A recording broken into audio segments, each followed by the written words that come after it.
समझ गए, रश न हो। हमने तो ये नहीं कहा था कि हरम मक्के के दुकानदारों, तो जी ये आप लोगों का मुतालबे था, इसलिए दुकानदारों को मोटरसाइकिल उठाया गया। उन लोगों ने मुझे टारगेट किया, इसलिए तो इत्तेफाकन मसले कि आप आ गए हो।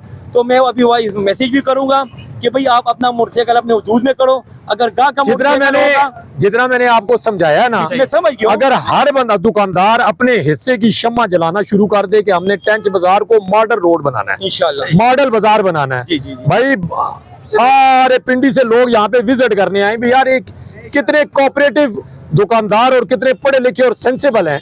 तो मेरे ख्याल में एक वक्त आएगा कि लोग दूर दूर से आपके पास आएंगे, लेकिन उसमें आप लोगों को थोड़ी सी तकलीफ बर्दाश्त करनी है कि आपने गाहक को चीज भी देनी है और साथ उसे मोटरसाइकिल, गाड़ी तो पार्किंग की इजाजत नहीं है, मोटरसाइकिल भी बिल्कुल अंदर करके। और बाकी ये है कि अगर रोड पे खड़ा होगा और बीइंग अ पुलिस ऑफिसर, मेरा काम है रोड वायलेशन और रोड क्राइम्स को रोकना। आपके साथ है, ठीक है, उसमें आप लोग